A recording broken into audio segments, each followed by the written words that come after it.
예, 감사합니다. 이 선교는 꿈꾸는 자의 몫이라고 저는 늘 말하고 생각합니다. 우리가 어떤 꿈을 갖고 있느냐에 따라서 물론 하나님이 주신 꿈이죠. 그래서 그 꿈꾸는 자의 몫으로 이 선교는 우리 모두의 사명이라고 생각하고 오늘은 우리가 함께 그 꿈에 동참하고 또 우리 김선 교사님이 가지고 계신 선교의 꿈이 이제 나의 꿈이 되는 시간이 좀 됐으면 하는데요. 오늘 특순전에 우리 김선 교사님께서 오신 분들을 간단하게 그냥 본인 소개 성함만이라도 누가 누구신지만 한번 소개하는 시간이 조금 걸리더라도 하면 좋겠다고, 그래야 서로 함께 꿈을 나누는 자로 누가 누군지 좀 확인하고 연결이 했으면 좋다는 생각이 듭니다. 그래서 그냥 간단하게 그 우리 성함하고 그냥 말씀만 이렇게 해주시면 되겠습니다.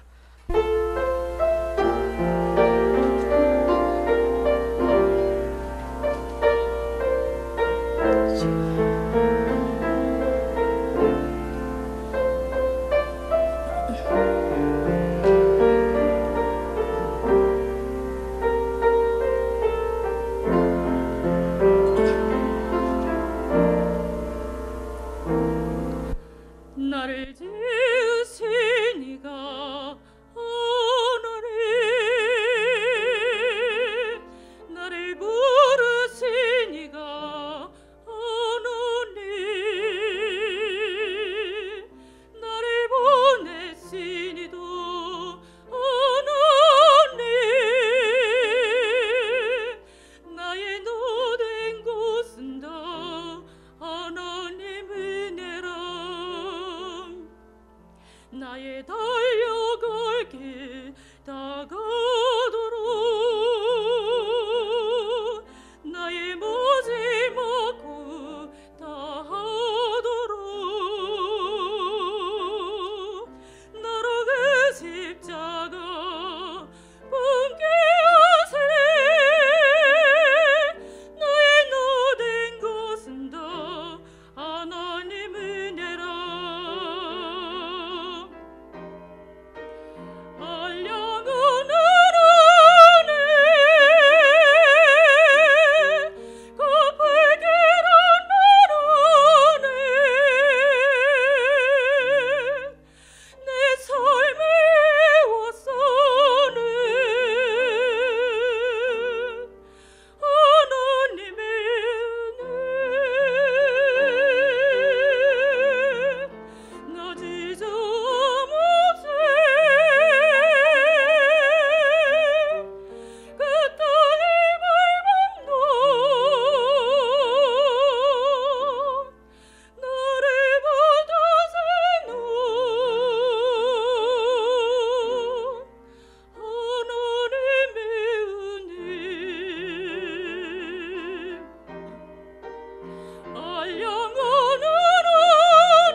나를 지으신 이가 하나님,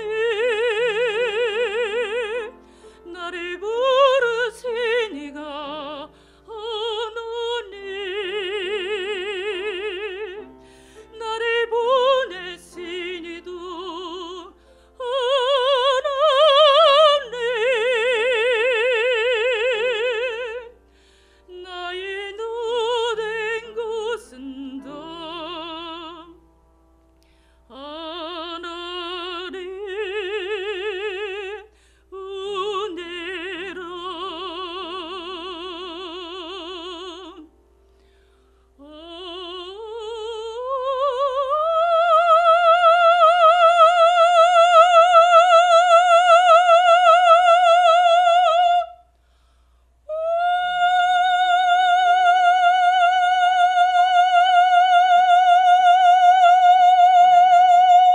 하겠습니다. 우리 김창훈 선교사님 모시겠습니다. 박수로.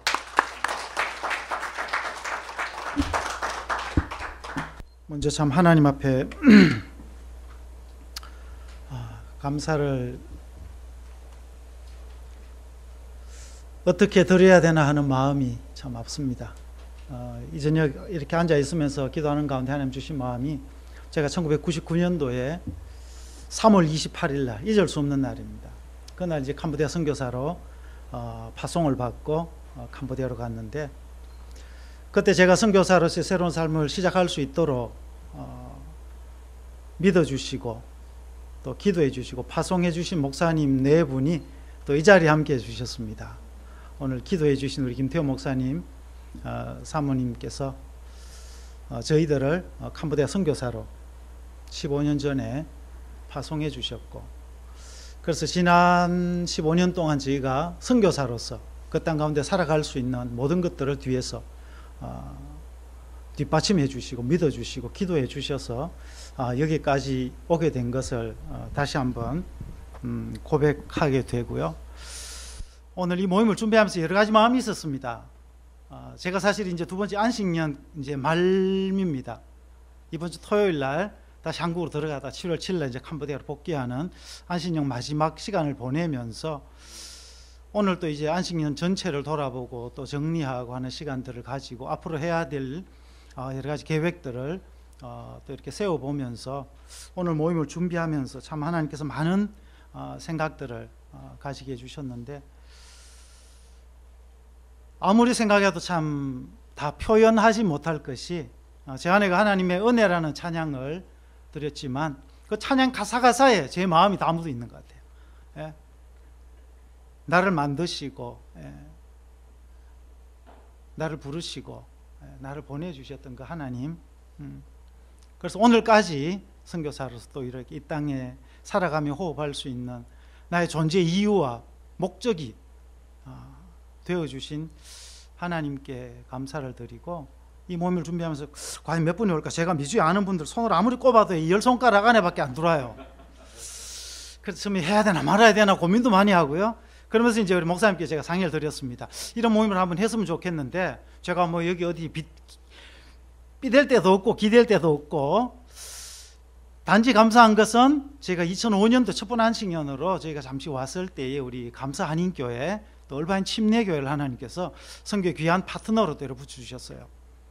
그래서 교회에서 이렇게 모임을 가지면 어떨까 하는 생각을 처음에 했다가 우리 목사님을 또 선교하면서 하나님께서 붙여주신 가장 참 제가 존경하고 또 늘 이렇게 가까이서 배우고 저에게 참 좋은 영향을 주시는 목사님께서 상의를 드렸더니 기꺼이 또 장소를 오픈해 주시고 모든 것을 또 섬겨 주셨습니다. 그래서 힘을 얻고 이렇게 이 자리에 섰는데요, 제가 생각했던 것보다 더 많은 분들이, 심지어 제가 모르는 분들까지도 이렇게 와주셔서 너무 감사하고요.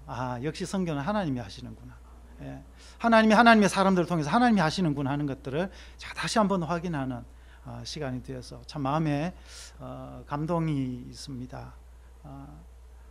이제 뭐 사역 소개하는 내용 가운데도 그런 그 부분들이 묻어나겠지만, 하나님 주신 마음, 하나님의 마음을 내가 읽고 그 마음을 내 마음에 품기 시작할 때부터 하나님의 꿈들이 또 하나님의 비전들이 제 눈에 점점 더 선명하게 보여지는 것들을 참 선교 현장에서 수많이 경험했습니다. 그리고 지금 이제 예수 마을이라고 이렇게 꿈꾸고 있는 이 계획조차도 제가 이걸 얘기하니까요, 주변에 제 가까이서 저를 아주 잘 아시는 선교사님들 주변에 있는 분들이 말려요. 나이도 이제 50이 넘어가는데 왜 그리 일을 버리려고 하느냐, 지금 버려놓은 것만 해도 이제 잘 마무리해야 될 때인데 인생이 뭐 얼마나 될 줄 아느냐, 하지 말아라는 이제 이런 쪽에 저를 생각해서 해주시는 말씀들을 이렇게 많이 들었어요. 그러면서 제가 하나님 앞에 다시 또 기도해 봅니다. 하나님, 이게 내 욕심입니까? 내 마음입니까? 내 계획입니까? 그러면 하나님 막아주시고, 정말 하나님께서 꿈꾸시고 하나님께서 이루시기 원하시는 비전이면 하나님께서 인도해 주십시오. 그러면 뭐 제 역량은, 제 능력은 보잘것없지만 하나님께서 하실 줄 믿고 제가 순종하며 가겠습니다 하는 마음으로 오늘 또 이렇게 썼는데, 하나님께서 여러분들을 통해서 함께 하신다는 증거를 다시 한번 보여주시는 것 같아서 참 마음에 감동이 있고 감격이 있습니다. 이렇게 참석해 주셔서 감사를 드리고요. 캄보디아로 향하는 놀라운 감동의 여행이 한 1시간 안에, 사실 9시쯤 마치려 했는데 지금 한 45분 남았는데요. 제가 얼마나 이 짧은 시간 안에 효과적으로 전달할 수 있을지 모르겠지만 한번 같이 떠나보시겠습니다. 허리띠를 단단히 메시고 제가 또 홍보하면 막 말이 빨라지니까요. 하고 싶은 얘기는 많은데 시간이 작아가지고 막 빨라질 수도 있으니까 잘 따라오시길 바라고, 혹시나 놓치시는 부분들이 있거나 또 더 좋은 아이디어나 들으시면서 하나님께 주시는 감동이 있으시면 마치고 나서 또 기꺼이 말씀해 주시면 제가 또 받고 함께 또 이루어가는 그런 시간 됐으면 좋겠습니다. 제가 먼저 하나님 말씀 한 군데 보기를 원합니다. 이사야 43장 19절부터 20절 말씀입니다. 보라, 내가 새 일을 행하리니 이제 나타낼 것이라. 너희가 그것을 알지 못하겠느냐? 반드시 내가 광야의 길을 사막의 강을 내리니 장차 들짐승 곧 성냥이와 타조도 나를 존경할 것은 내가 광야의 물을 사막의 강들을 내어 내 백성 내가 택한 자에게 마시게 할 것임이니라. 아멘. 이 말씀을 하나님이 주시고 이 예수 마을을 시작하게 하셨습니다. 하나님이 새 일을 하시겠다고 제게 말씀해 주시고, 그 새 일이 어떤 일인가 했을 때에 광야에 길을 내고 사막에 물을 내시겠다는 분명한 말씀을 주셨을 때에 저는 참 한참 처음에 망설였습니다. 주저했어요. 한편 막 흥분되기도 하면서 과연 내가 이 일을 이루기에 합당한 자인가 하는 제 자신을 돌아보는 마음에 주저하는 마음도 많이 있었습니다. 그런데 하나님께서 캄보디아 상황을, 제가 이제 99년부터 쭉 살아오면서 캄보디아 상황을 볼 때 오늘 이 이사야 말씀에 나오는 광야, 사막과 같은 그런 환경들을 참 수없이 경험했습니다. 외적인 환경도 그렇고요, 그들의 영적인 환경도 그렇고요. 정말 여기서 무슨 일이 선한 것이 이루어질 수 있을까 싶을 정도로 인간적인 눈으로 봤을 때에 참 절망적인 부분도 많이 느껴졌고, 과연 일이 될까 하는 그런 회의적인 마음도 많이 생겼던 게 사실입니다. 그러나 하나님께서 이 말씀을 주시고 제가 이 말씀을 붙들고 하나님 앞에 기도하기 시작할 때에 하나님께서요, 참 감사한 것이 하나님께서 이 일에 필요한 사람들을 한 명, 두 명 만나게 해주시고 하나님께서 친히 이 일을 이끌어가고 계신다는 것을 제게 증거로 여러 차례 보여주셨습니다. 그래서 저는 내가 할 일은 내가 하나님 앞에 바르게 서 있기만 하면 되겠구나. 하나님과의 바른 관계 안에 내가 머물러 있기만 하면은 하나님이 하시겠구나 하는 것에 대한 분명한 확신을 제가 얻게 되었습니다. 그렇게 해서 감히 저희가 꿈꾸면서 이 캄보디아 쿤니엄 예수 마을이라는 사역을 그림을 그리기 시작했습니다. 물론 큰 그림 하나님께서 보여주신 것이고요, 제가 오늘 많은 얘기들을 여러분과 함께 나눌 터인데 이것이 뭐 제 머리에서 나왔다기보다는 그 땅에 필요한 필요들을 나열해 놓은 것이라고 될 수 있습니다. 그리고 그것이 어떻게 이루어질 거냐, 이게 예산이 얼마나 들 거냐, 이런 건 저에게한테 묻지 마십시오. 나중에 이런 얘기하면 꼭 예산을 묻는 분들이 계시는데 제 머리에 나온 게 아니기 때문에 저는 예산 모릅니다. 이거 예산을 환산이 안 됩니다. 그래서 하나님께서만 하실 수 있는 이 엄청난 일을 이제 여러분과 함께 나누기를 원합니다. 혹시 장로님, 제가 앞으로 뒤로 보려니까 타이틀을 복음에서 인진 그 중심을 꿈꾼다, 캐듀코 프로젝트 쿤니엄 예수마을 불교권 돌파를 위한 선교 전략이라는 부제를 붙였습니다. 캄보디아가 불교 국가입니다. 그래서 저희가 지난 시간 사역하는 가운데 처음부터 지금까지 계속 그 땅에서 사역하며 하나님 앞에 기도하는 가운데 하나님께서 저에게 주신 마음을 이것에다 담았습니다. 저희가 99년도에 저희 가정이 이런 모습으로 캄보디아에 갔습니다. 저희는 아들만 둘 있고요. 딸을 원했는데 하나님이 딸을 아직 안 주셨어요. 그래서 딸 같은 아내와 지금 행복하게 살고 있습니다.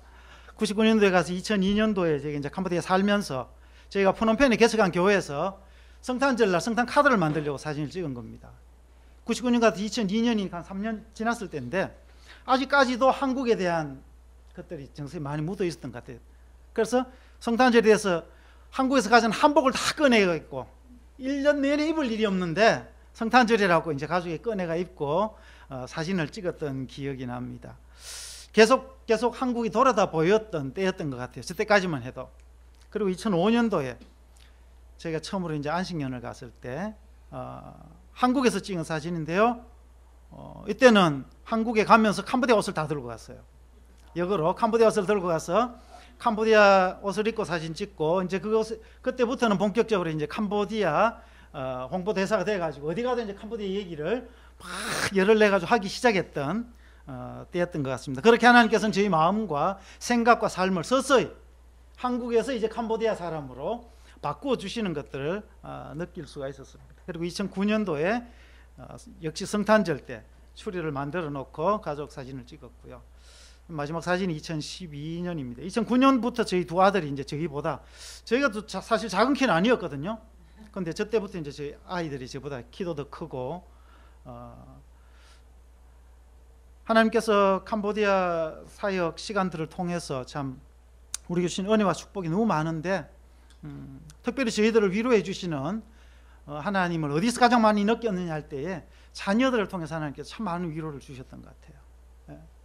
그래서 아이들이 그 땅에서 자랐지만 참 하나님께서 붙들어 주시고 키워 주셔서 그곳에서 12년간 초등학교부터 고등학교까지죠. 12년 교육을 다 마치고 자기들이 꿈꾸고 기도하던 것보다 더 좋은 것들로 채우셔서 큰애는 지금 시카고에서 공부하고 있고 둘째는 지금 서울에 가서 이번에 이제 대학을 진학해서 생활을 하고 있습니다. 그래서 저희 가정이 이렇게 살았는데 이제 둘 다 떠나버리고 저희 두 사람만 이제 캄보디아로 들어가면은 세 나라에서 온 가족이 지금 흩어져서 생활하는. 그래서 저희는 다시 이제 신혼으로 돌아가서 캄보디아에서도 행복하게 살 수 있을 것 같습니다. 일기 사역은 99년부터 2005년 안식년까지요. 핵심은 지도자 훈련을 하고 교회를 개척하는 사역이었습니다. 처음 캄보디아에 가서 하나님 앞에 그 땅에 엎드려 기도할 때 하나님 주셨던 마음이 너무나 황폐해진 땅을 보고 사회 모든 전반을 볼 때 하나님 주셨던 마음이 하나님의 사람을 세우라는 키우라는 그런 마음이었습니다. 그래서 저의 사역의 처음도 끝도 모든 것이 포커스는 하나님의 사람을 키우는 데 있습니다. 예수 마을이라는 이 프로젝트도 결국은 사람을 세우는 데 있습니다. 외적인 어떤 인프라를 구축해 주는 것이 아니고 한 사람 정말 하나님을 사랑하고 하나님을 위해서 생명을 드릴 수 있는 하나님 나라의 일꾼 세우는 것이 저희 사역의 메인 포커스였습니다. 그래서 지도자 훈련하고 교회 개척하는 것이 첫 번째 텀이었습니다. 99년도 3월 28일 날 저희 가정이 이제 캄보디아로 파송을 받았고요. 2년 언어 훈련을 하고 바로 시작했던 게 이제 지도자 훈련 학교라고 사람을 세우기 위해서 이제 2년 동안 하나님께 주변에 붙여주셨던 사람들, 청년들 데리고 큰 프놈펜에 큰 건물을 하나 임대해가지고 함께 살자고 꼬셨어요. 밥 먹여주고 지어줄 테니까 함께 살자 해가지고 더불어 살기 시작한 공동체 생활이 11년을 이어졌어요. 그렇게 하면서 지도자 훈련 학교라는 타이틀을 걸어놓고 새벽 기도부터 이제 그들을 훈련하고 함께 사는 시간들이 시작되었습니다. 그렇게 하면서 그들과 함께 이제 캄보디아 교회를 개척하기 위해서 기도하면서 매년 2군데씩 하나님 교회를 개척하기 원합니다. 그렇게 기도했는데 딱 기도한 것만 하나님 주시더라고요. 매년 2군데씩 정확하게 2005년 안식년 나갈 때까지. 그래서 매년 2군데씩 교회를 개척하다가 제 아내도 몸이 굉장히 안 좋아서 2번 수술을 받게 되고 저도 굉장히 다운이 됐어요. 그래서 실려 나오다시피 한국에서 캄보디아 상고로 쫓겨나갔어요. 나가자마자 제 아내 수술하고 조금 쉬었다가 또 하나님께서 주신 기회에 따라 이제 풀로에 공부하기 위해서 이제 들어오면서 안식년이 시작되어졌고요. 그렇게 2005년도에 이제 와서 시작된 풀로의 시간이 지난 주간에 풀로에서 이제 공부를 마치고 학위를 받았습니다. 못 받을 줄 알았어요. 그리고 그렇게 앉아서 이걸 내가 시간을 들여서 이만큼 해야 될 어떤 그런 강력한 도전이 부족했어요. 그래서 공부하고 배운 것만 충분하겠다 해서 그냥 만족하고 계속 사역을 하려 했는데 하나님께서 여러 사람들을 통해서 또 여러 가지 상황적으로 마무리할 수 있도록 계속 은혜를 주셔서 마무리를 하고 논문을 썼어요. 논문을 쓴 제목이 리더십 트랜지션입니다. 리더십이 양, 지도력 2양에 대한 논문을 썼어요. 그것은 저희가 지금까지 해왔던 사역과 앞으로의 사역의 연계성상에서 어떻게 이제 캄보디아 지도자들을 훈련하고 그들에게 우리 선교사의 모든 사역들을 이제 어떻게 효과적으로 이양할 수 있느냐 하는 것이 저의 관심사였기 때문에 고민하던 것들을 가지고 글을 썼고, 그것이 저에게 또 아주 유익한 시간이 되었고, 앞으로 이제 캄보디아에 돌아가서 우리 선교사님들하고 또 나눌 수 있는 좋은 또 나눔의 거리들 하나님께서 이번 공부를 통해서 저에게 주신 것 같아요. 그렇게 하면서 교회 개척을 했고요. 교회 개척하는 가운데 하나님께서 주셨던 특별한 은혜가, 저는 뭐 장로교단 목사입니다. 그러다 보니까 이제 캄보디아에 들어가서 이제 사역자들 불러서 청년들을 불러 제자 훈련하고, 이 사람들 제자 훈련까지는 하는데 신학교를 보내야 되잖아요. 목회자를 만들려니까. 그래서 2002년도에 당시에 이제 캄보디아 상황이 어땠냐면요, 감리교가 신학교가 있었어요. 우리 한국 선교사님 들어가서 하는 신학교가 있고요. 그리고 침례교는 미국에서 하는 분들이 해서 이제 침례교 신학교가 있었고요. 그리고 또 이제 초교파로 하는 신학교가 하나 있었습니다. 근데 장로교 신학교가 없었어요. 그래서 그 당시에 이제 캄보디아에 들어와 있던 장로교단 파송 나온 선교사님이 7개 교단 있었습니다. 저는 합동이고 뭐 통합 고신을 해가지고 7개 교단 선교사님이 있었어요. 함께 모였습니다. 이제 신학교가 필요한데 우리 캄보디아에는 신학교 하나만 합시다. 장로교 신학교 하나만 합시다. 우리가 비록 한국에서 소속되었던 교단은 배경은 다 다르지만 캄보디아에는 우리 분열된 한국교회의 그 아픔을 심지 맙시다. 그렇게 해서 1년간 모여서 의논하고 기도하고 했는데 하나님께서 기뻐하셔서 2003년도에 캄보디아 장로교 공의회라는 선교사 공의회를 허락해 주셨습니다. 그것이 2004년도에 캄보디아 장로교 신학교로 세워지게 되고, 그렇게 해서 제가 이제 2013년 안식년 나오기 전에요, 16개 장로교단으로 늘어났습니다. 미주에서 오신 분들도 다 합류가 되어지고요. 그래서 16개 장로교단 선교사들이 캄보디아 장로교단 하나를 세우고 신대원 1회, 2회 졸업생들 시험을 쳐가지고 6명의 목사 안수식을 7월 9일 날 하고 저희가 8월 말에 안식년을 나왔어요. 그렇게 동노회가 이제 현지 교회 교단 노회가 세워지는 은혜와 축복을 또 맛보게 되었습니다. 그렇게 해서 이제 제가 없는 이제 7월 아니죠. 예. 지난달에 또 한 번 더 이제 목사 안수식이 있었습니다. 저희가 처음부터 지금까지 그리고 앞으로도 계속 선교를 하면서 저희 선교의 하나의 중요한 목표가 아까 사람을 세우는 것이라 했고요. 그렇게 하기 위해서 어떤 선교의 원리로 저희가 잡았던 게 결국 이제 팀 선교였습니다. 연합해야 한다.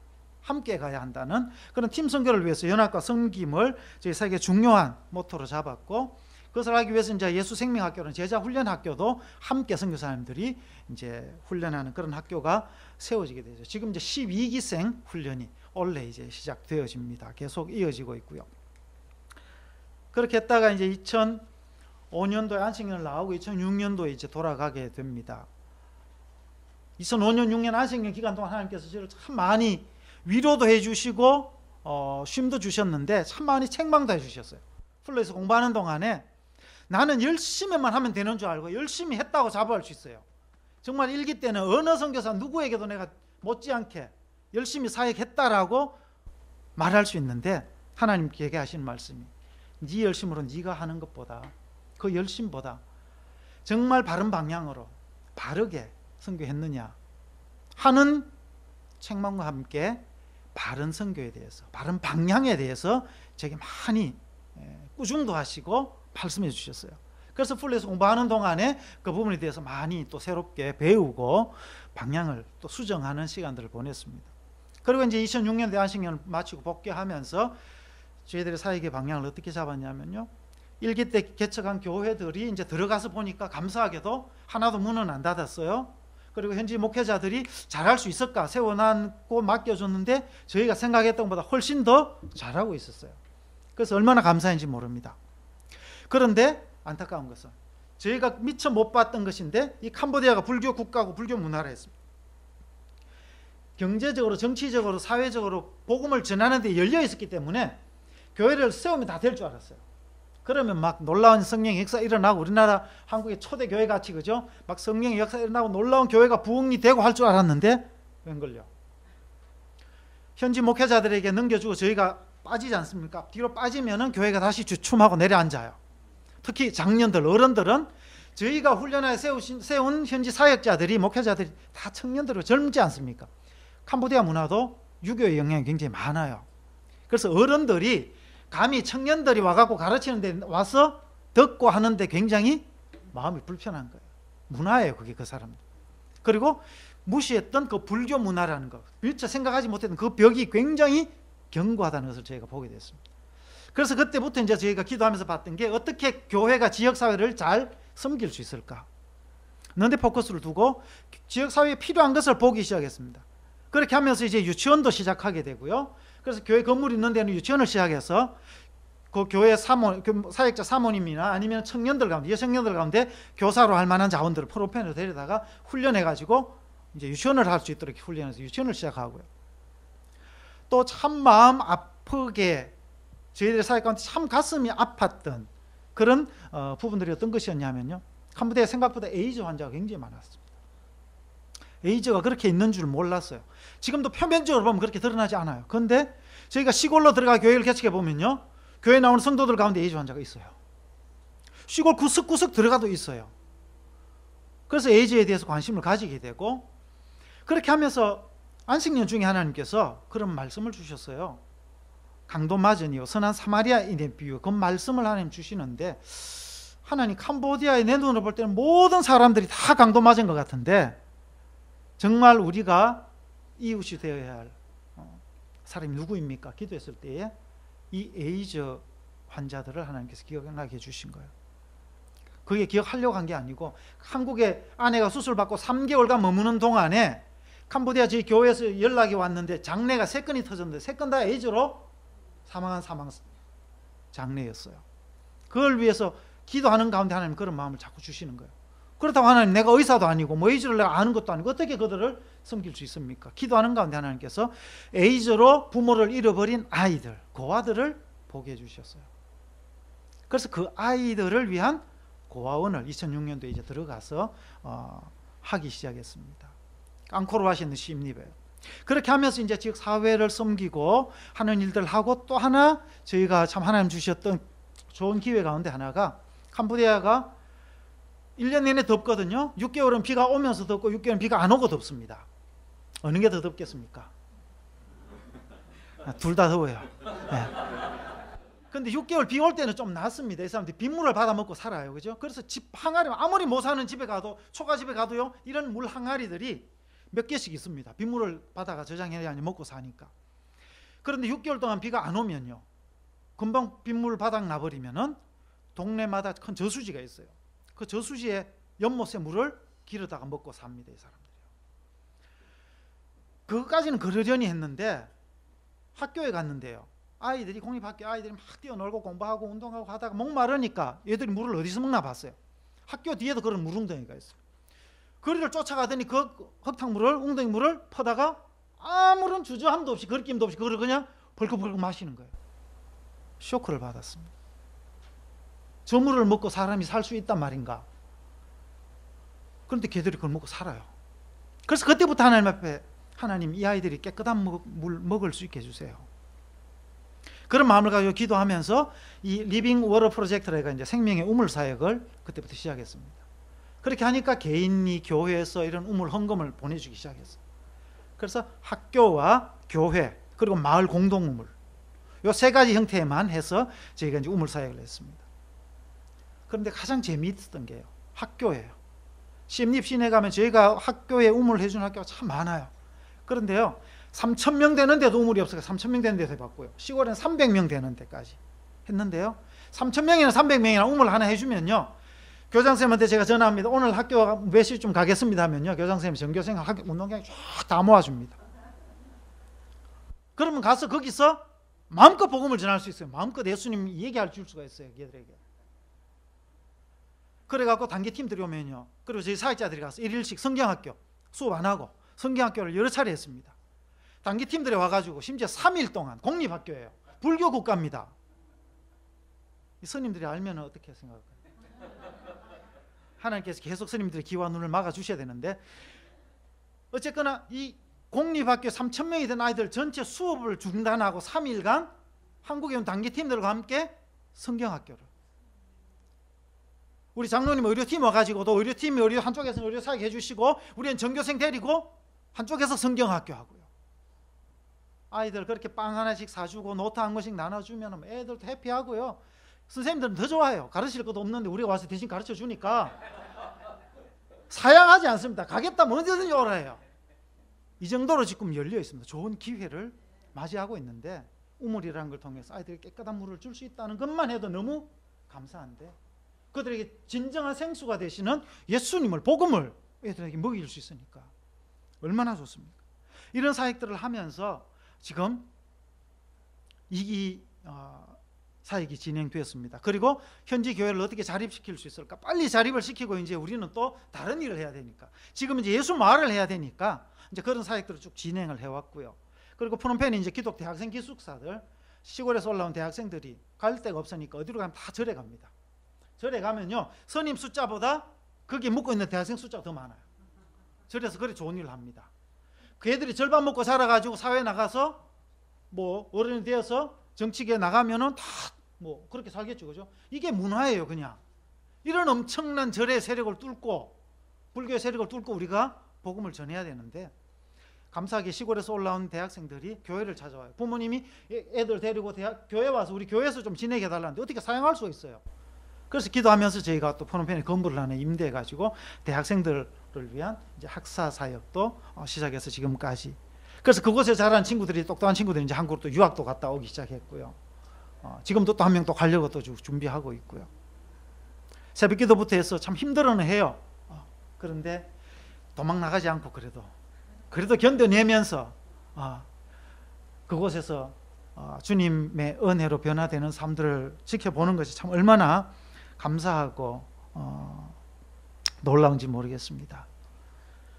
지금 이제 그렇게 해서 작년 2013년 8월에 이제 저희가 이제 안식년으로 다시 캄보디아를 나와서 이제 이번 달까지 안식년으로 지금 보내고 있고요. 이번 안식년 동안에 이제 말씀드린 지도로 이야기한 논문을 지금 하고, 또 예수마을 준비를 위한 리서치와 또 여러 가지 실제적인 이제 플랜들을 지금 세워 나가고 있습니다. 그리고 오늘 우리 이 모임도 또 이런 계획과 사역의 진행 중에 있고요. 그리고 이제 돌아가면은 제가 하려고 하는 것이 프놈펜에 있던 센터를 기독 인재를 양성하는 센터로 이제 전환시키려고 합니다. 그리고 저희는 이제 시엠립, 앙코르와시에 있는 시엠립으로 예수말을 하기 위해서 이제 저희들은 떠나려고 하고요. 그렇게 해서 프놈펜 기독 교사와 실업인, 법조인, 농업 전문가, 토목 건축 이런 것들을 전공을 하는 대학생들과 젊은이들을 양성해내는 이제 전문인들을 키워내는, 그래서 그런 리더들을 만들 수 있는 센터를 프놈펜에 세팅을 하고 그쪽에 이제 있는 선교사님들과 함께 이런 사역들을 진행을 하고 저희는 시엠립으로 올라가려고 하고요. 예수마을 부지를 조성하고 지금 이제 돌아가면은 하나님께서 주셨던 그 땅에 지금 이제 다 잡목들을 다 제거해놓고 지금 땅이 저희를 기다리고 있습니다. 목사님 15만 평이라는데 10만 평입니다. 지금 저희가 확보한 땅은 10만 평이고요. 조금 더 이제 뒤에 가서 말씀드리게 조금 더 두고 땅은 이제 또 기도는 하고 있습니다. 그게 15만 평 될 것 같아요. 네.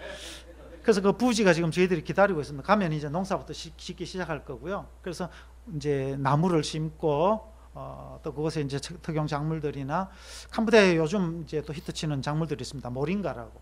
여러분 모링가 인터넷 한번 쳐보십시오. 하나님이 신이 내린 선물이래요. 굉장히 좋은 작물인데 갖다 심으면 막 자랍니다. 그게 그 땅에서.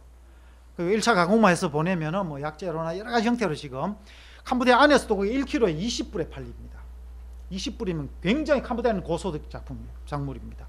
이제 여러 가지 그런 이제 일들을 그곳에서 하면서 예수 마을 사역을 본격적으로 시작하려고 합니다. 그리고 가장 중요하게 지금 준비하는 것이 이제 선교사 팀 빌딩을 하려고 합니다. 그래서 함께 이 일을 위해서 지금 마음을 나누고 한국에서 파송받기 위해서 기다리고 있는 한 두세 가정의 선교사님들이 이제 저희가 들어가면 같이 들어가게 됩니다. 들어가서 본격적으로 이제 선교사 팀워크와 현지 리더의 팀워크를 맞추고 또 그 마을에 있는 동장님과 함께 그 현지에 있는 분들과 함께 더불어 살면서 이제 이 예수 마을에 대한 꿈을 나누고 비전을 나누는 시간들을 시작할 겁니다. 그렇게 해서 그곳에 농장과 비즈니스와 유치원 사역부터 단계적으로 진행을 하려고 합니다. 잠시 여기서 이제 21세기 선교 상황, 21세기 상황과 선교에 대해서 몇 가지만 좀 언급을 제가 하려고 합니다. 이건 이제 안식년 기간 중에 하나님께서 제가 이렇게 주신 말씀과 생각들을 좀 넣었습니다. 우리가 살아오는 21세기 고도의 기술이 발달하면서 우리 인간 사회가 그죠, 개인주의와 집단 이기주의가 굉장히 극도로 지금 진행되고 있는 것들 저와 여러분 느끼고 있으리라 생각을 합니다. 그리고 그 전에 있던 나라와 국경과 사회 속에 있던 각종 경계들이 벽들이 다 무너져 내리고 노출되고 열려지는 그런 시대를 우리가 살고 있습니다. 그러다 보니까 이제 속도가 굉장히 증가하죠. 교통통신, 컴퓨터 분야 이것 통해서 결국은 전 세계가 이제 하나 세계화를 하죠. 글로벌리제이션에 대해서 좀 전 세계가 세계화 되어지는 그런 부분이 스마트폰이나 이런 SNS, 캄보디아에도요. 웬만한 애들 다 스마트폰이지 막 들고 다녀요, 대학생들. 물론 중국에서 온 짝퉁. 중국 짝퉁이 얼마나 캄보디아에 많이 들어와 있는지요. 아이폰 다 들고 있어요. 근데 비교해 보면은 좀 차이는 납니다. 이런 빠른 변화의 시대가 되다 보니까 정말 앞에 어떤 일이 생길지 우리가 예측하기 너무나 어려운 시대. 그러다 보니까 사람들 마음 속에 이런 불안 심리들이 다 있는, 그것과 함께 경제적인 부분에 있어 갖고 이 신자유적인 경제 철학이 자유경제가 지금 온 세계가 이제 하나의 시장으로 지금 묶여지는 그런 시대를 우리가 살고 있습니다. 그리고 모든 인간의 개인은 이 편리함과 또 효율과 웰빙, 만족, 쾌락, 이것이 하나의 인간들의 보편적인 삶의 가치와 기준이 되어지는 이런 시대. 그러다 보니까 전통적으로 가져왔던 좋은 가치들이 다 붕괴되어져 버린 그런 시대를 우리가 살고 있죠. 이 만문이죠. 돈의 힘이 절대적인 파워를 가진 막강한 능력을 가지고 있는 시대를 우리가 살고 있습니다. 그리고 전 세계 시장이 이제 선교제가 되어지는, 그래서 요즘 이제 선교계의 새로운 화두로 아주 각광을 받고 있는 이 뱀이라는 비즈니스 에이지 미션, 이 분야가 지금 굉장히 또 새로운 사역으로 대두되고 있는 이런 시기를 우리가 살고 있죠. 사회적인 부분에서도 우리가 공동사회에서 지금 이제 완전한 이제 이익사회를 하죠, 그죠? 좀 유식한 말이 뭡니까? 게마인샤프트에서 게젤샤프트를 하죠. 그래서 철저하게 이익 중심으로 모여지는 사회, 이익 관계 때문에, 이익을 위해서 모였기 때문에 그것만 채워지면 언제든지 헤어질 수 있는 그런 사회. 그렇게 되면 공동체가 다 붕괴되어 버려요. 누구를 만나면 저 사람이 내게 어떤 도움을 줄 수 있을까를 가장 먼저 생각하고, 도움이 안 되면 뒤도 안 돌아보고 등을 돌려버리는 사회죠. 그러다 보니까 정말 마음을 열고 삶을 나눌 수 있는 사람이 없어져 버리는 그런 시대를 우리가 살고 있습니다. 이 세계화 시대가 실리주의 시대가 되고 개인주의 시대가 되어지는, 예전에 상호 의존적으로 서로를 지켜주는 그런 시큐리티가 안전이 보장되는 사회였는데, 지금은 그런 사회 보장조차도 뭘로? 돈으로 다 사야 되는, 돈이 없으면 그런 보장까지도 받기 어려운 그런 시대. 그래서 인간 생존에 필요한 모든 것들이 다 상품화되어져서, 이 상품화되어지니까 돈의 힘은 갈수록 강해지는 그런 시대를 우리가 살고 있죠. 그러다 보니까 사람들의 마음은 이 개인주의로 말미암아 또 무한 경쟁 시대에 돌입해갖고 모두가 다 경쟁자예요. 선교사님도 경쟁자입니다. 옆에 있는 선교사를 밟고 일어서야 내가 두각을 나타낼 수 있고 내가 성공했다는 인정을 받을 수 있는 시대가 되어버린 거죠. 그러다 보니까 선교지가 아주 치열한 현장이 되어버린 것이 바로 부인할 수 없는 이 시대의 모습인 거죠. 그래서 선교사들이 가장 가까이 있는 선교사가 가장 선교사를 힘들게 하는, 그래서 선교사 때문에 내가 선교 못 해먹겠다고 선교사를 그만하는 일이 굉장히 많이 발생하는, 참으로 가슴 아픈 시대가 바로 오늘 저와 여러분이 사는 이 시대죠. 미래가 불확실하니까 두려움과 외로움과 우울이 온 모든 사람들의 마음을 가득 사로잡고 있는 시대. 그래서 사회적 문제와 혼란이 가중되어지고, 그건 심리적인 혼동이 오고 그럽니다. 예수 그리스도가 없는 마음이 선교지라고요. 모든 사람들의 마음이 이렇게 황폐화되어져서 살아가는 이 시대. 이런 21세기 선교적인 도전과 기회는 뭐냐? 제가 봤을 때 이 비즈니스가 이제 뭐 전부 국제 아닙니까, 그죠? 그러다 보니까 이 시장이 선교지죠. 모든 시장들이 다 선교지가 되어지고, 종교가 국제화되어지고, 역공 현상이라고 표현했는데, 역공이 뭡니까? 기독교 선교사들이 선교지로 나가면은 타 종교 선교사들이 그 선교지로 또 몰려 들어가죠, 그죠? 우리 한국에도 지금 무슬림들이 얼마나 지금 공격이 심하게 일어나고 있습니까? 그래서 오히려 다른 종교들이 역공이 막 강력하게 시작되어지는, 그래서 우리 모든 주변이 다 선교지가 되어져 버리는 그런 상황. 그게 21세기 상황이라. 이 정보 문화가 국제화되어지고 빨라지면서 세대차가 극대화되어지는, 집안에서 세대차가 있죠, 그죠? 부모와 자식 간에 대화가 되지 아니하는. 저희도 참 저희 아이들하고 대화를 해보려고 노력하는데 참 대화가 어려워요. 관심사가 너무 다르고 대화가 참 어려워져서 교회와 우리가 참 과제로 안고 있는 이 다음 세대의 선교지화, 이 문제를 어떻게 극복할 수 있느냐 하는 것이 참 중요한 선교적인 도전이고 이슈인 것. 이런 개인주의의 극대화가 공동체의 붕괴를 가져오고 각각의 마음들이 다 조각조각 나가지고 우리 모든 사람들의 마음이 황폐화되어져 버리는, 인간성이 파괴되어져 버리는 이런 시대가, 사탄은 결국 우리 인간들에게 편리함이라는 그걸 던져주고, 편리함이라는 걸 던져주고 모든 사람을 다 조각내버려요. 우리 마음도 조각나고 관계도 다 조각. 이런 시대를 저와 여러분이 살고 있는데 다 대안이 있어야 됩니다. 지금 이 시대에 선교적인 대안이 뭐냐, 그럼 이럴 때 진정성이 회복되어야 됩니다. 교회가 지금 세상으로부터 염려를 받다가 지금 욕을 먹기 시작했지 않습니까? 아주 강력한 욕을 지금 엄청나게 우리가 먹고 있는데요. 그것을 회복하는 길이 뭘까? 전 나름대로 두 가지, 진정성의 회복과 공동체성의 회복에 해법이 있다고 저는 생각을 합니다. 십자가의 도를 우리가 말은 하지만 정말 나의 삶이 십자가에서 너무 멀어져 있는 삶.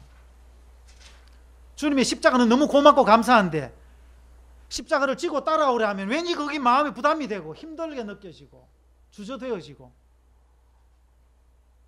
그런데 진정 우리의 삶 속에, 나의 삶 속에 이 십자가의 도를 내가 죽는, 날마다 죽는 고백을 하면서 날마다 나를 부인하고 정말 내 십자가를 지고 주님을 따르겠다는 그런 고백이 있는, 그런 고백과 함께 그것을 삶으로 살아낼 수 있는 그 순종과 그 헌신, 그것만이 이 시대의 교회를 다시 살리고 이 시대에 다시 선교를 활성화시킬 수 있는 길이라고 생각을 합니다.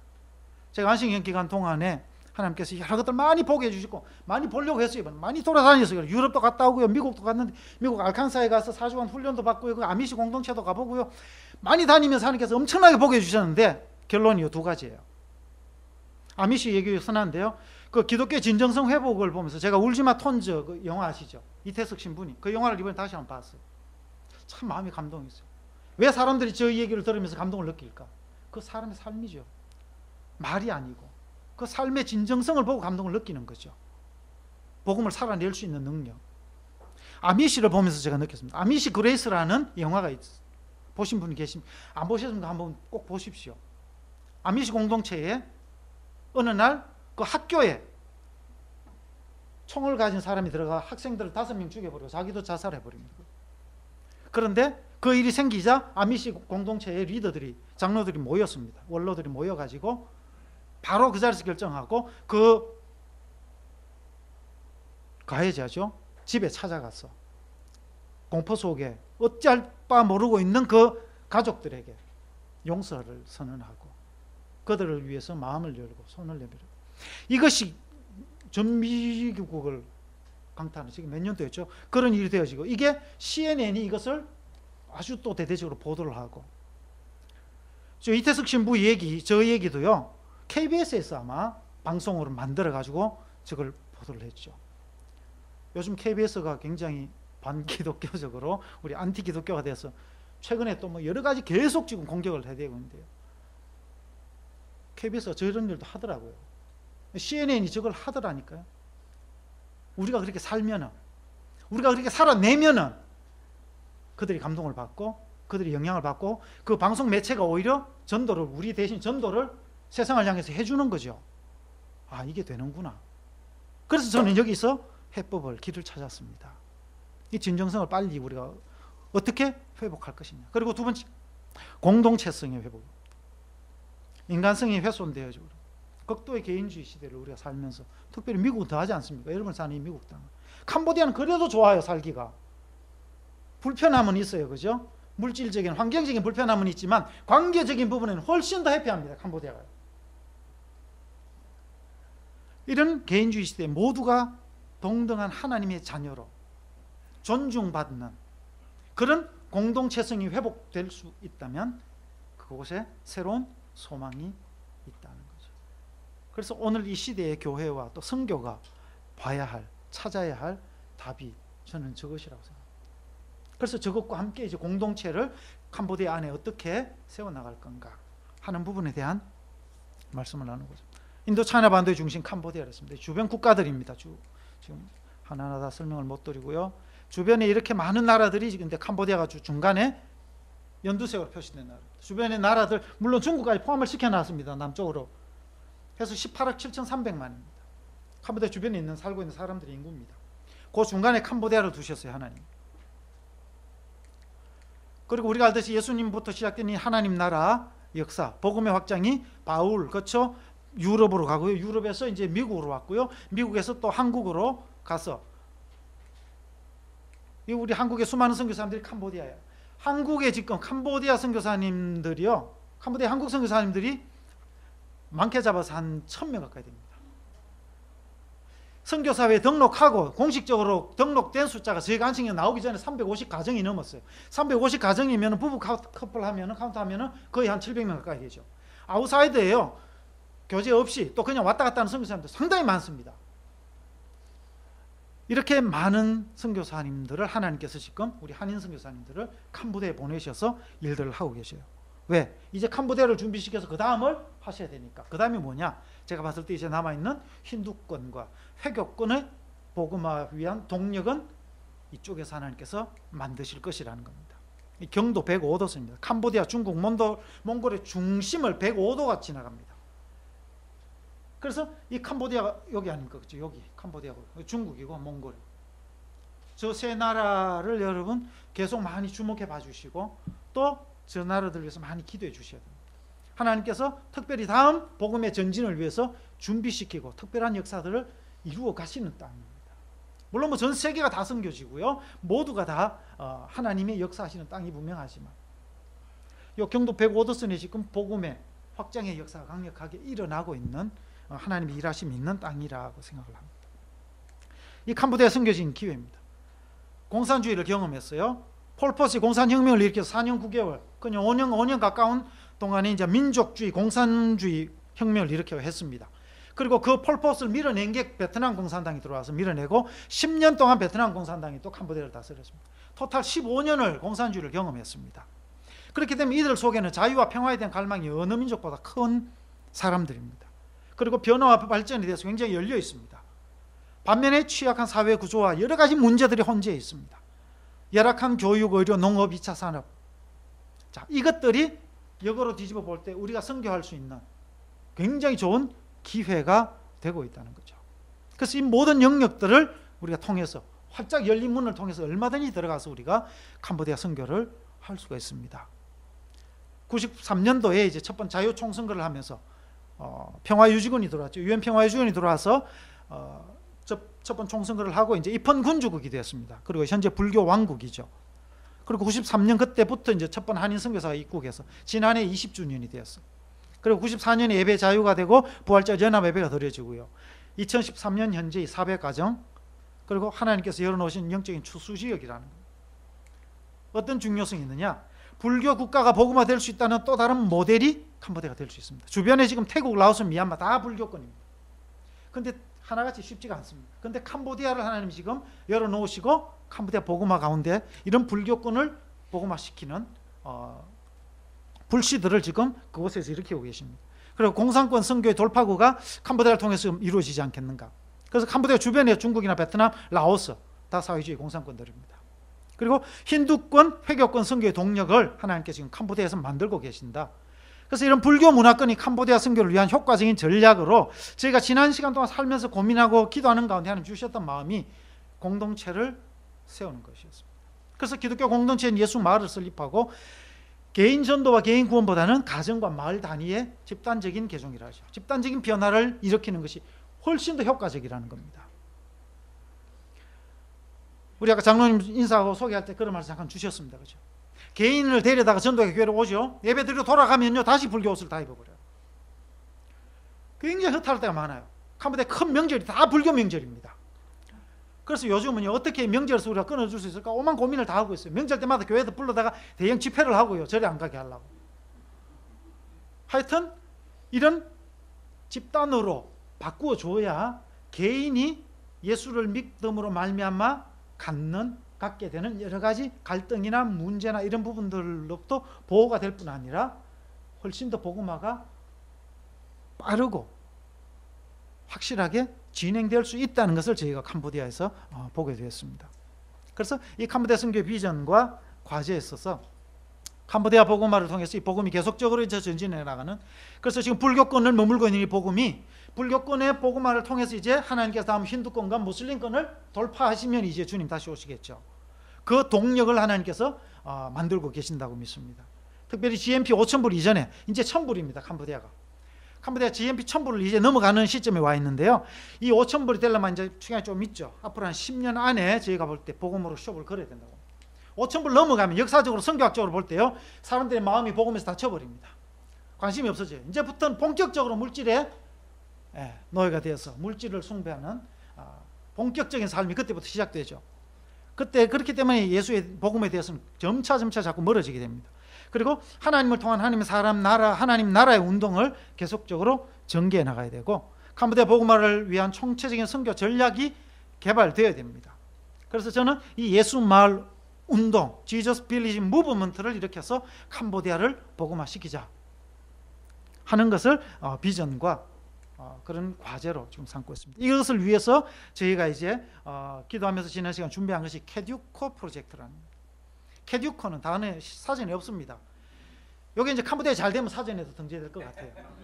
캐듀코는요, 킹덤의 K와 에듀케이션의 에듀와 이컬러지의 CO를 따다가 제가 만들은 합성된 단어입니다. 캐듀코를 만들었어요. 그래서 하나님의 나라와 교육과의 생태, 그래서 성경적인 세계관의 바탕을 둔 교육을 기반으로 해서 하나님의 창조 질서를 회복하는 친환경적인 개발을 통해서 하나님의 나라가 실현되겠는 그런 프로젝트가 이 캐듀코 프로젝트입니다.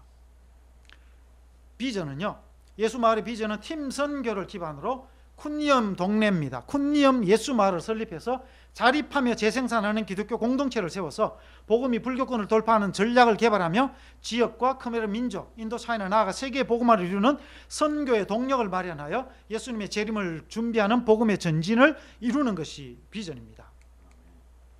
핵심 가치를 세 가지로 말씀드린 하나님의 나라입니다. 킹덤, 하나님의 나라, 비가시적인 하나님의 나라. 하나님의 나라 말로 하지 눈에 안 보이지 않습니까? 그죠? 그런데 제가 선교를 하면서 하나님께서 깨달음 주신 것이 하나님의 나라를 눈에 보게 해줘야 된다. 불교권에 있는 사람들이 복음만 귀로만 들어가지고 이 사람들이 이해하고 예수 믿기는 참 힘든다.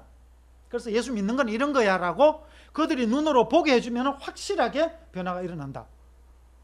그래서 하나님의 나라를 보여주자는 것이었습니다. 그리고 두 번째가 에듀케이션, 교육입니다.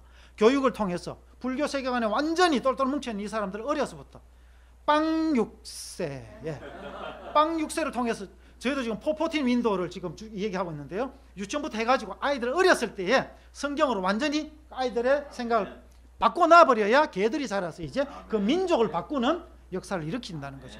예, 그거를 지금 위해서 기독교 학교를 지금 생각을 하고 있고요. 그 다음에 생태입니다. 이컬러지. 하나님이 주신 자연이 캄보디아 굉장히 아름다운 나라예요. 한국보다 자원도 훨씬 더 풍성한 것 같아요. 그런데 굉장히 황폐화되어 있어요. 왜? 죄 때문이죠. 인간의 죄 때문에. 오랜 공산주의를 하면서 그 숱한 인간의 죄로 말미암아 그 자연들이 황폐화되어져 버린 것들을 이 창조 질서, 하나님의 창조 질서가 회복되어지는, 그래서 생태가 다시 보존되어지고 지속 가능한 개발, 파괴시키는 개발이 아니고 지속 가능한 다음 세대를 생각하는 그런 개발들을 통해서 인간들이, 그 동네에 사는 사람들이 참된 행복을 맛볼 수 있는 그런 마을을 만드는 것입니다. 하나님의 나라, 선교의 과제를 저는 하나님의 나라를 보여주는 것이라 이렇게 정의를 합니다. 예수님도 그렇게 말했죠. 나라에 임하옵시도록 기도를 하라 했습니다. 그리고 기독교 공동체를 통해서 본질적인 삶으로서의 선교가 되어야 된다고. 계속 하나님께서 마음에 주신 거는 복음은 말로 전하는 게 아니야. 네가 어떻게 살아야 돼.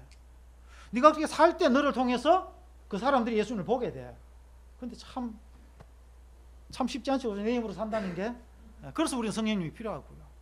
성령님 도우심으로 이 삶으로의 선교, 그리고 불교권 돌파를 위한 선교 공동체를 이루어서 총체적인 선교가 이루어지도록 하자.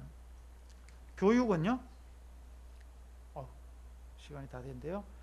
선교의 3요소, 캐리그마, 디다케, 디아코니아. 근데 교육은 디다케에 해당하는 거죠. 교육과 훈련.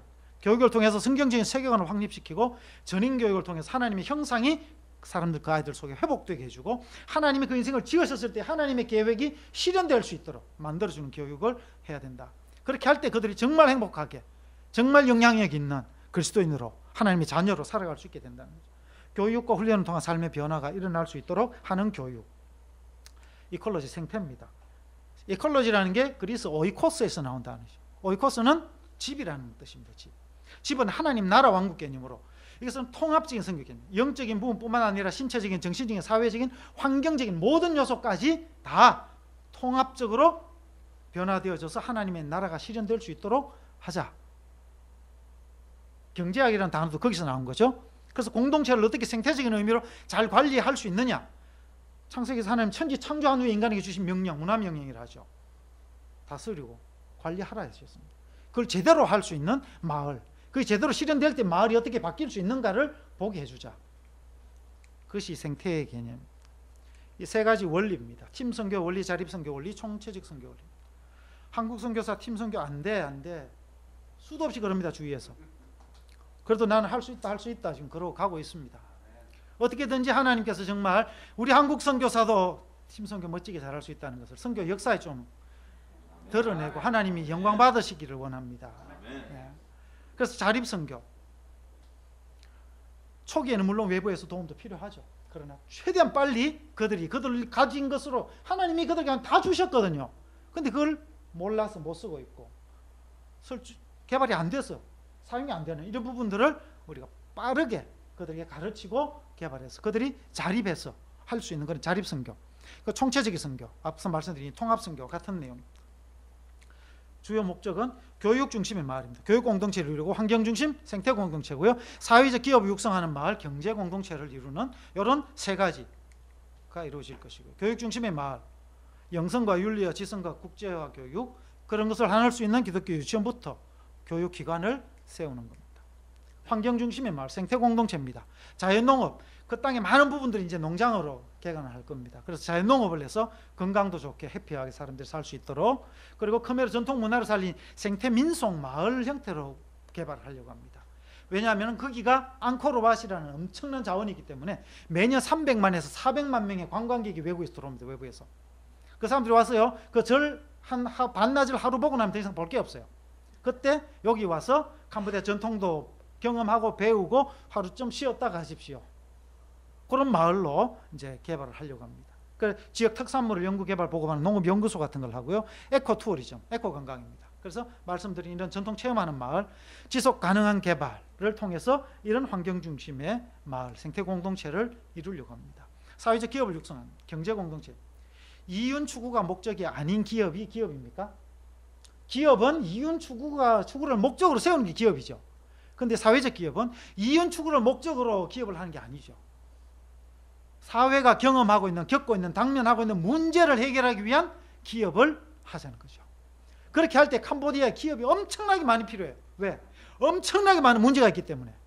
그 문제를 해결하는데 어떤 문제입니까? 대표적인 몇 가지, 영양 문제, 식수 문제, 질병 문제, 에너지 문제, 이 모든 것이 다 부족하기 때문에 문제인데, 이 문제를 해결해 줄 수 있는 기업들을 육성해서 이런 경제 공동체를 이루자. 그래서 자본주의가 갖고 있는 최대의 패단 거죠.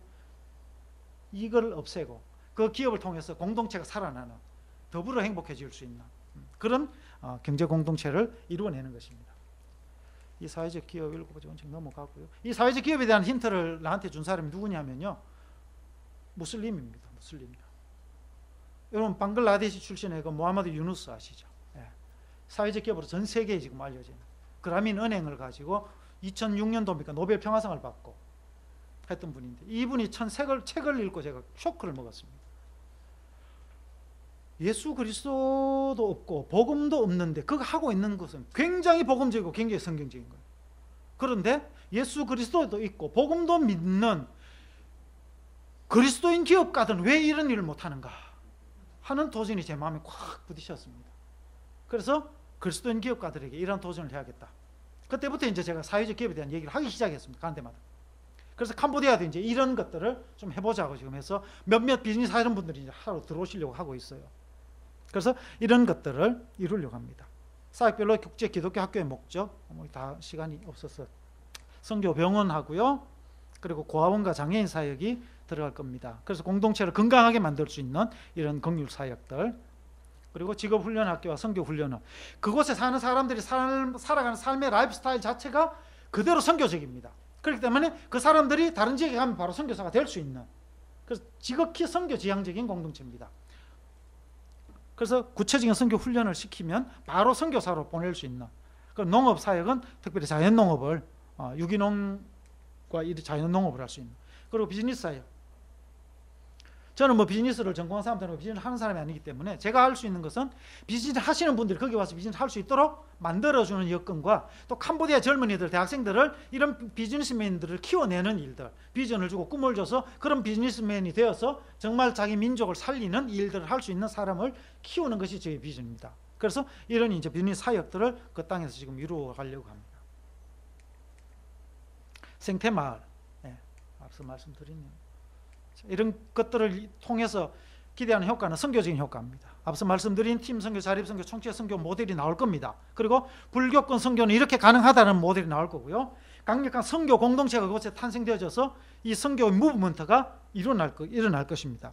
그리고 이것이 외부로 나가서 이제 힌두권과 또 회교권을 돌파할 수 있는 선교의 동력이 될 것을 기대합니다. 그리고 사회적인 효과, 기독교 교육을 통한 국가 인재가 양성되고 기독교 공동체의 모델을 제시해서 불교 마을, 불교 공동체가 기독교 공동체로 대치되는 현상들이 캄보디아에 일어나게 될 겁니다. 그러면서 캄보디아의 좋은 전통 문화들은 계속적으로 발전시켜 나가는 일들, 그리고 생태 관광 개발을 통해서 관광 자원을 확보해 나가는 그런 일들이 일어나고요. 경제적인 효과, 사회적 기업이나 생태 관광이나 적정 기술 지속 가능한 개발, 이런 것들을 통해서 캄보디아의 경제적인 많은 유익들이 실현되게 될 겁니다. 캄보디아입니다. 캄보디아 지도고요. 캄보디아인데 이제 아이수마를 하려는 데가 시엠립입니다. 시엠립이라는 주입니다. 24개의 주가 있습니다. 캄보디아. 그 중에 한 주인데요. 왜 시엠립인가 한 겁니다. 시엠립은 캄보디아 영적 세력의 진원지입니다. 900년부터 14세기까지요. 거의 한 4, 5세기 동안 크메르 제국이 캄보디아에 있었는데요. 이 크메르 제국이요. 당시에 베트남도 태국도 생기기 전에 인도 차이나 반도 전체를 호령하던 제국이었습니다. 그때의 수도가 이 시엠립이었습니다. 왕들이 천하를 다스리고 보니까 되고 싶었던 게 신이 되고 싶었습니다. 그래서 스스로 신왕을 자처하면서 엄청난 사원들을 지어대기 시작했습니다. 그 사원들, 1000년 전에 지어진 사원들이 지금까지 남아서 지금 캄보디아의 가난한 사람들을 먹여 살리는 하나의 수입원이 되고 있어요. 그것을 보기 위해서 수많은 사람들이 관광지로 몰려들고 있어요. 이런 영적인 세력의 뿌리가, 캄보디아 영적인 뿌리가 거기에 있습니다. 그래서 영적 전쟁의 가장 최전방이다. 수도는 프놈펜이에요. 그렇지만 우리가 영적 전쟁은 그곳에서 먼저 이루어져야 된다. 그리고 시엠립이 복음으로 정복되면은 캄보디아 복음화는 이루어진다라고 저는 믿습니다. 그리고 캄보디아 서북부 지역 선교를 위한 전략적인 중심지가 되고요. 북쪽으로 그리고 동쪽으로 태국과 라오스, 미얀마 선교를 위한 교두보가 그곳에 충분히 마련되죠. 국경이 접해져 있기 때문에 프놈펜 쪽보다는 훨씬 더 유리한 지리적인 여건을 가지고 있습니다. 시엠립은 어떤 도냐면 전국 24개 도 중에 6번째 인구 규모 100만 명이 살고 있습니다. 그리고 12개 군이 있고요. 100개 면이 있고 882개 동이 있습니다. 인구 분포는요. 어린이 14살 이하가 45%입니다. 절대 다수죠. 인구의 절반이 14살 밑으로입니다. 아이들. 그러니까 아이들이 깔려 있는 거죠. 그냥. 그만큼 이 어린이 사역이 기회도 많고 필요하고 중요하다는 거죠. 그리고 경제활동 인구는 한 52%, 노인 인구 65세 이상은 2.5%밖에 안 됩니다. 문맹률이 아직 61.8%가 되고요. 등유를 사용해 불을 밝히는 게 88.8%, 거의 90% 가까이. 전기가 없으니까요. 저렇게 하고요. 그리고 장작을 이용해 가지고 밥을 해 먹는 게 96%입니다. 아직까지. 도시에만 부탄가스 있죠. 포터블 가스, 그걸 이용해 도시에서만 요걸 이제 사용하기 시작했어요. 요걸 가스를 못 구하니까 큰 가스 있죠. 그 통에다 충전시켜 가지고 그 충전소가 있어요. 그거 충전시켜 갖고 집에 와서 또 밥 해 먹고 또 다 되면 또 가서 충전시켜서 또 해 먹고 그 정도 수준입니다. 지금 캄보디아가. 프놈펜이 다 그래요. 지금 시골로는 그것마저도 없죠. 다 장작입니다. 다 나무 떼어 가지고 밥 먹는. 그 시엠립에서 반띠에스러이 군이라는 곳입니다. 반띠에스러이 군은 6개 면과 27개 동이 있고요. 인구가 42,302명입니다. 군청 소재지에 1개의 보건소가 있고 4개의 은행, 3개의 절이 있습니다. 그리고 쿤님면에 3개의 동이 있고요. 인구가 6,453명이 있고요. 그리고 4개의 초등학교, 1개의 중학교, 고등학교도 없습니다. 면 소재지에. 그리고 쿤님 동에는 100가구 510명이 사는 쿤님 동네에다가 저희가 이제 예수 마을을 하려고 저희가 기도하고 지금 준비하고 있는 바로 저곳입니다. 쿤님 동에 쿤님 초등학교가 하나 딱 있습니다. 그 학교는 저희가 한 4, 5년 전부터 계속 가서 지금 성경학교도 하고 있고요. 뭐 가면 저희가 굉장히 좋은 관계 속에서 사역을 할 수 있는 이제 터전이 마련되어 있습니다. 이게 심립입니다. 중간에 이것이 큰 호수입니다. 뚫레삽 호수라는 이쪽 지역에서 가장 큰 호수입니다. 면적이 얼마나 되냐면요. 우기 때 물이 수위가 올라가면요. 서울시 면적이 2배가 됩니다. 바다예요.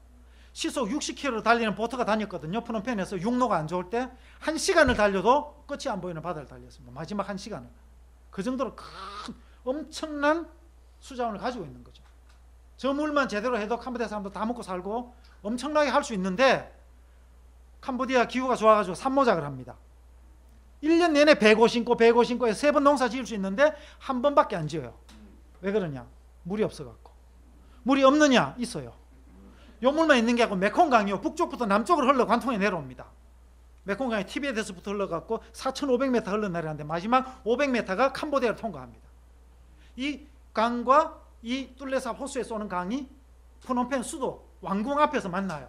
그리고 남쪽으로 흘러서 베트남으로 들어가서 남부로 가면서 메콩 델타 거대한 평원을 이루죠. 그게 세계적인 살 생산지, 곡창지. 옛날에 캄보디아 땅이 있는데 베트남이 다 뺏어가 버린 땅. 캄보디아에 아픔이 묻어 있는 땅. 캄보디아 베트남 땅인데 지금 그 땅에 100만 이상의 캄보디아 사람이 살고 있는 땅. 국경만 옮겨버렸기 때문에. 그런 곳이고요. 저 심리비. 프놈펜에서 6번 국도를 따라 320km 북서쪽으로 가면은 있는 곳이 심리비입니다. 그곳에서 이제 67번, 6번, 요게 6번이고요. 여기서 67번 따라서 태국 국경을 올라가는 길에 반띠에스러이 군이 있어요. 30km 가면은 반띠에스러이 군이 있고요. 그 군청 소재지에서 3km 더 가면은 5km 더 가면 이제 쿤년면 저희가 지금 예수말을 하려고 하는 부지가 바로 거기에 있습니다. 자, 요겁니다. 요게 표시된 요 땅입니다. 요게 67번 도로고요. 요 땅 여기부터 90km 더 가면 태국 국경입니다. 그리고 태국에서 넘어와서 국도를 다 넣어놨습니다. 도로 포장을 다 해놨어요. 그래서 저희는 시엠립 가는 프놈펜에 내려가는 보다 태국으로 넘어가서 장보고 오는 게 훨씬 더 편리한 그런 위치입니다. 그래서 앞으로 태국과의 연계나 아까 말씀드린 라오스 쪽이나 접근이 굉장히 용이한 그런 지역이 됩니다. 쿤님 동이 저희가 부지를 구입해 놓은 게 요겁니다. 요게 67번 국도고요. 요 땅입니다.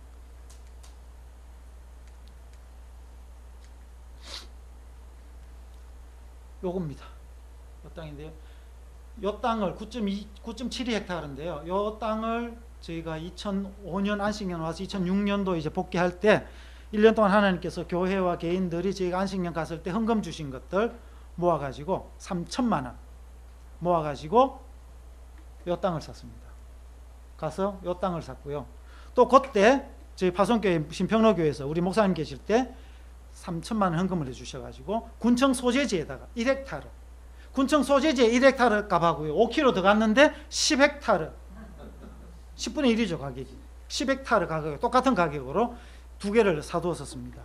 그리고 그 이후에 하나님께서 이 땅을 주셨어요. 그리고 지금 이 땅은 지금 기도 중인 땅입니다. 그래서 아까 이제 15만 평 요거 2개 사놓으면 이제 15만 평입니다. 예. 그래서 요게 10만 평입니다. 요게 10만 평, 요게 15만 평. 그래서 2013년까지 일단 현재 이제 30헥타르의 부지가 구입됐고요. 그렇게 하면서 거기에 함께 인발부해 주신 교회와 이렇게 개인이 이제 법인 이사회를 조직했습니다. 한국에서 법인 이사회를 조직한 게 2012년 12월 21일 날 이루어져서 이 모든 재산이 이제 법인으로 등기되어서 캄보디아에서 이제 유지 관리되고 있고요. 그리고 이제 2015년까지 구체적인 인프라들을 구축하고요. 정부 인허가를 이제 저희가 들어가면은 본격적으로 이제 이 사회계 프로젝트 관련된 인허가를 이제 받기 시작할 겁니다. 감사한 것은 2년 전에 저희가 캄보디아 종교부 장관님 네 분하고 국장님, 과장님 네 분을 의도적으로 한국을 한번 모시고 갔어요. 그래서 서울부터 해가 부산까지 한번 쫙 좋은 거 다 보여드렸습니다. 그래서 서울에 큰 교회부터, 요즘 좀 시끄러운 거 사랑의 교회부터 해가지고 큰 교회에서 부산에 우리 신평로교회, 수영로 교회까지 하여튼 뭐 좋다는 데는 다 데려가 보여드렸어요. 막 입이 대접 잘 받고 오셔가지고 너무 마음 협족하셔가지고 그때부터 우리 장로교단 소속 선교사님들이 교회 허가를 받는데요. 허가 받으면 동장 사인부터 해가지고 7단계 도장을 받아야 됩니다. 허가를. 마지막에 허가가 종교부 장관 도장이에요. 그거 딱 받으면 끝납니다. 교회는 이제. 근데 장관님이 장관 되고 나서 한 번도 사인을 안 해주고 이만큼 책상에 이게 쌓여 있었던 거예요. 서류가. 근데 한국 갑시다 하고 저희가 이제 비행기표를 장관님 네 분 비행기표를 꺼내가 이제 식사하면 식당에 딱 드렸어요. 그럼 다른 얘기 아무것도 안 했는데 그 다음 날부터 우리 장로교 소속 선교사님들이 그동안 넣어놨던 예배 허가서가 도장이 찍혀가 슬슬 나오기 시작했어요. 21개? 예, 21개 그 허가가 그때 다 해결돼 버렸어요. 그리고 나서 한국 갔다 오시고 얼마나 한국에 대해서 좋은 마음을 가지셨는지. 공식적인 석상이든 사적인 석상이든 앉았다 하면 한국 얘기하는 거예요. 한국. 요즘도 저 만나면 또 한국 얘기하세요. 감사한 게 이번에 이제 안식년 나온다고 안식 나갑니다 하고 전화했더니 가기 전에 꼭 만나야 됩니다. 그래가지고 나오기 전날 바로 점심에 또 만나가 장관님한테 점심 또 거하게 또 대접받고 나왔지 않습니까? 그 장관님이 이제 이번에 지난 7월 달에 총선거가 있었어요. 그래 많은 게 다 바뀌었어요. 근데 장관님은 5년도 또 연임이 되셨어요. 그래서 시엠립에 이제 도지사, 경찰청장 이런 분 다 바뀌었습니다. 이번에. 새로 바뀌신 분들 좀 소개해 주십시오 했더니 걱정 마시고 갔다 오래요. 이제 들어가면은 장관님 모시고 가서 이제 그런 부분부터 해서 이제 이런 정부 관계, 인허가 관계 하나하나 해야 되는데 참 할 일이 태산이에요. 왜냐하면은 아시겠지만 관공서는 다 서비스 아닙니까, 그죠? 그 사람들이 뭐 하자 없고 우리가 서류 가져가면 다 도장을 찍어주는 게 마땅한데 이렇게 사두는 거예요. 안 나와요 이게 안 들어가면은. 그래서 정말 하나님께서 감동 주시고 정말 효과적으로 지금 저희가 계획하고 있는 이런 프로젝트가 들어갔을 때에 감동을 받고 허가가 잘 나올 수 있도록 여러분들이 좀 기도를 많이 해주시기 바랍니다. 그래서 저희가 기대하는 것은 뭐 여러 가지 계획이 있지만 기독교 학교가 설립되면은 10년 안에 학교를 한번 자립시키자. 그래서 학교 자립을 위한 여러 가지 경제적인 이제 방법들이 지금 이제 준비되고 의논되고 있는 상황이고요. 그래서 사실 학교는 계속 밀어야 되는 재정이 들어가야 되는 부분들이 많은데 이런 부분부터 해서 빨리 최대한 자립시키고 자립뿐만 아니라 모든 것들을 캄보디아인들이 테이크오버해서 이제 자기들이 할 수 있도록 빨리 사람을 키워서 넘겨주려고 합니다. 그래서 저희가 바라기는 2035년이 되면 저기는 외국 선교사가 전혀 인볼브 되지 아니하는 모든 것이 캄보디아인들이 자기들이 맡아서 이런 마음과 이런 정신과 정말 하나님 나라에 대한 불붙는다는 열정을 가지고 민족 복음화를 위해서 세계 선교를 위해서 사역하는 그런 공동체로 세워질 수 있기를 기도하고 있습니다. 네. 지금 이제 이사회가 한국에서 되었고요. 우리 이사님들 가운데 다 한국에 계시는데 우리 미주에서는 우리 안장로님만 지금 미주에서 지금 같이 이사로도 섬겨주고 계십니다.